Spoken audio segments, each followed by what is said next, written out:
తాకట్లో ఉన్న బంగారాన్ని విడిపించి ఆ రోజున మార్కెట్ ధర కట్టి మిగిలిన డబ్బును మీకు అందిస్తుంది కొమ్మూరి గోల్డ్. నమస్తే అమ్మా. నమస్తే అమ్మా. అమ్మ, వేసవికాలంలోకి వచ్చేసాము. సో మన ఆహారపు అలవాట్లని మార్చుకోవాలి తప్పనిసరిగానమ్మా. ఎలాంటి ఆహారం తీసుకోవాలి? శరీరానికి చలవ చేసే ఆహారం తీసుకోవాలి. చాలామందికి చలవ చేయడం అంటే చల్లనివి చలవ చేస్తాయి అనేటటువంటి ఒక భ్రమలో ఉంటారు. అవును, ఐస్ క్రీములు, ఐస్ వాటరు కాదమ్మా. శరీరానికి చలవ చేసే ఆహారాలు వేరుగానే ఉంటాయి.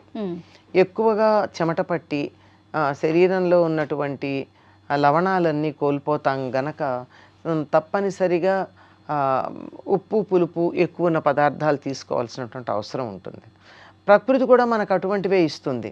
మామిడికాయలు వస్తాయి, చక్కగా ఇంకా మామిడి పళ్ళు వస్తాయి, చింత చిగురు వస్తుంది. ఇవన్నీ కూడా శరీరంలో విటమిన్ సి పెంచేవి. విటమిన్ సి పెంచడంతో పాటు శరీరానికి చలవని కలిగించేవి. మామిడికాయ కూడా మంచిది ఆరోగ్యానికి. ఈ ఋతువులో దానికి సంబంధించి తినడం. ఇంకా చైత్రామలకం అని చెప్పి చైత్రమాసం వచ్చేటప్పటికల్లా బాగా పండిన పసుపు రంగులో పండి బంగారు రంగులో ఉండే ఉసిరికాయలు వస్తాయి.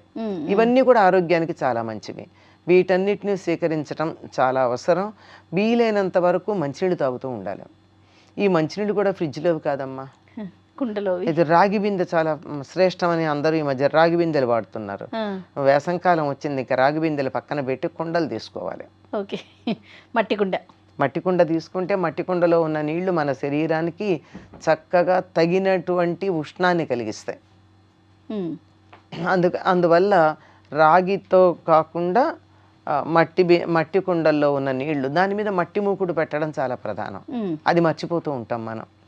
మూత కూడా మట్టి మూకుడే పెడతాం, దాని బదులు వేరే ప్లేట్లు అవి పెడుతూ ఉంటాం. కానీ కాకపోతే తొందరగా ఆ తీసి పెట్టడాల్లో మూకుళ్ళు పడిపోయి చేస్తాం. కానీ అవి తీసుకుంటూ ఉండడం చాలా మంచిది.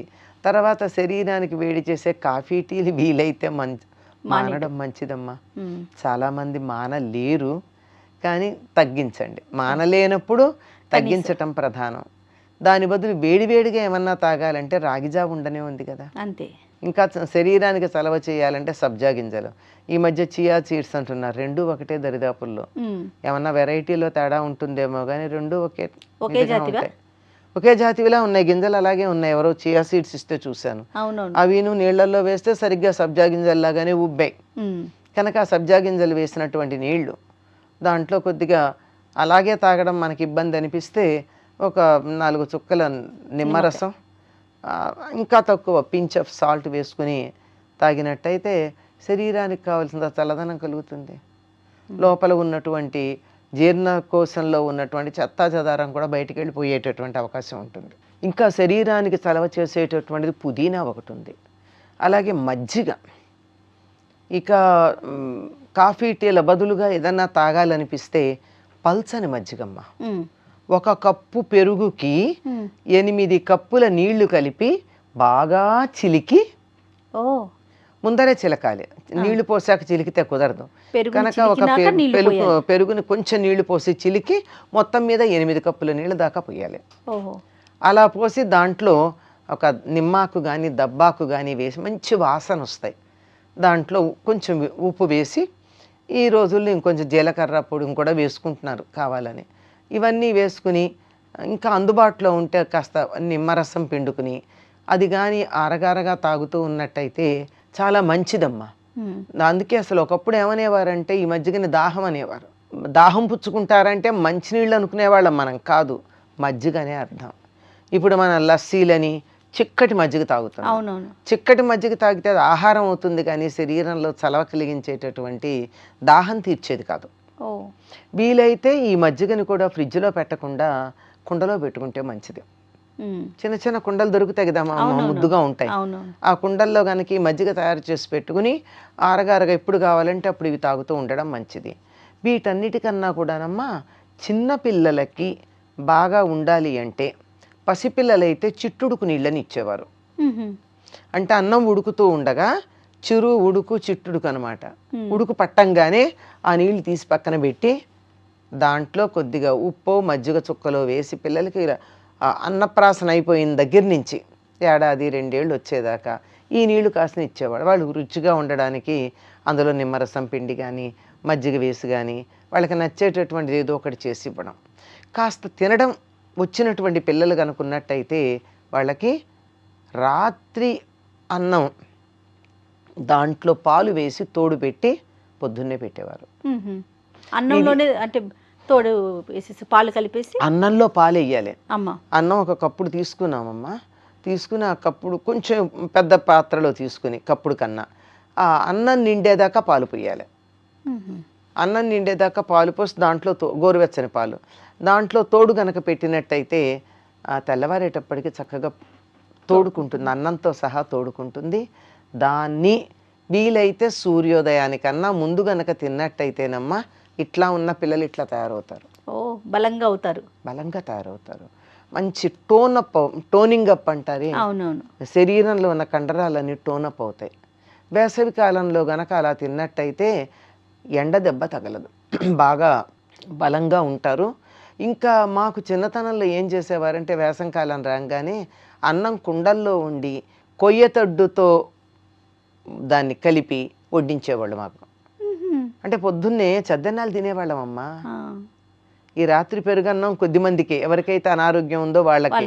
మిగిలినటువంటి వాళ్ళందరూ నిద్ర లేవంగానే మొహం కడుక్కోవడం, స్నానాలు చేయడం, 7 గంటలకల్లా తినేసేవాళ్ళం. పడి అల్లరి చేయాలి కదమ్మా, తోటల్లో దొడ్లల్లో అల్లరి చేయొద్దు, అల్లరి చేయడానికి ఓపిక ఉండద్దు.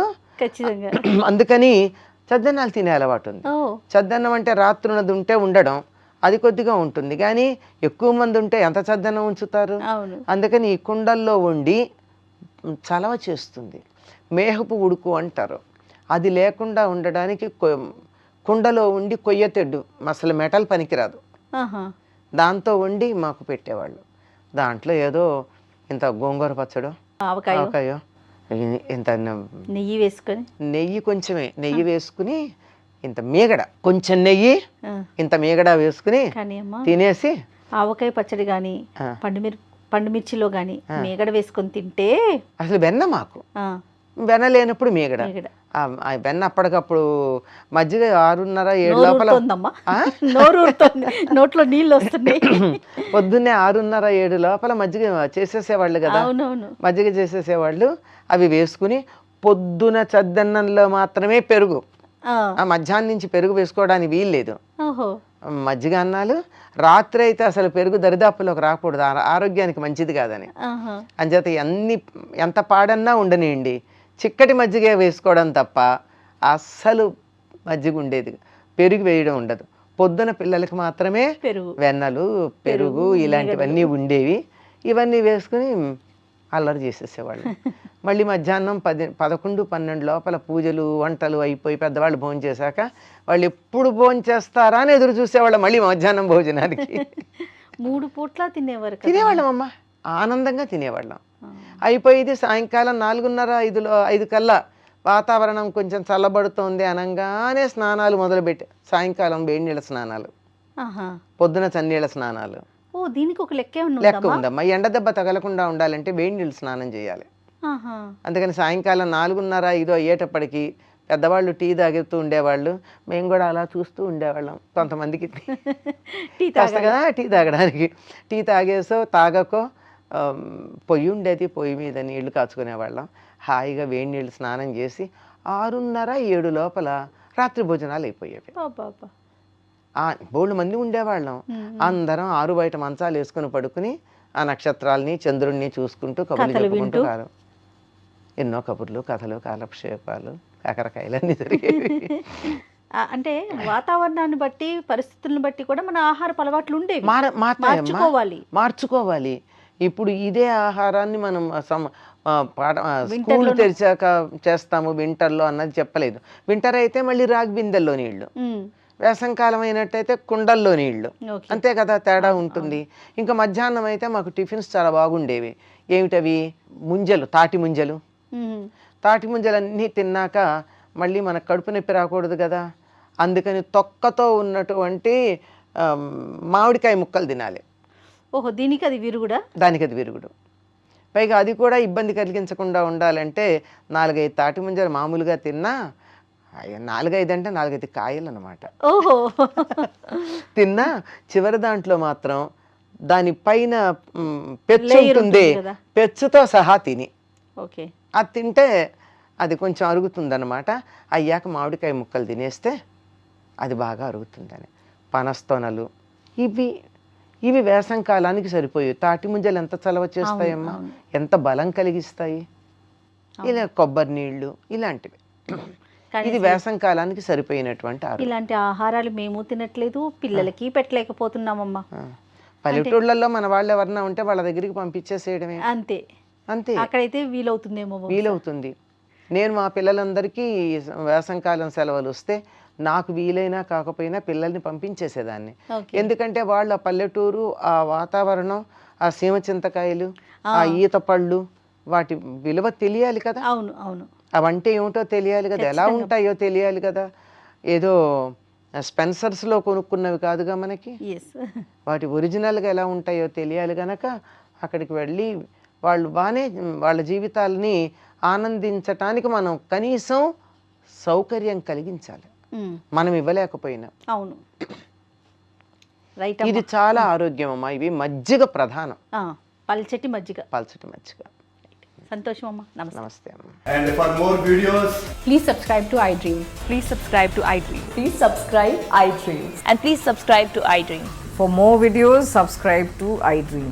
please like, share and subscribe to the channel. Congratulations, iDream. Subscribe to iDream. Subscribe to iDream. So subscribe to iDream Media. iDream ki iDream team andarki huge congratulations. Please subscribe iDream Media. Please subscribe to iDream. Subscribe iDream. Please subscribe to iDream.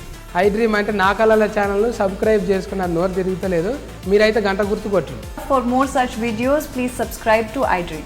Subscribe to iDream. Please subscribe to iDream. Please subscribe iDream Media. Please do subscribe to iDream. Please subscribe to iDream Media. For best entertainment and information, please subscribe iDream. And don't forget to subscribe to iDream.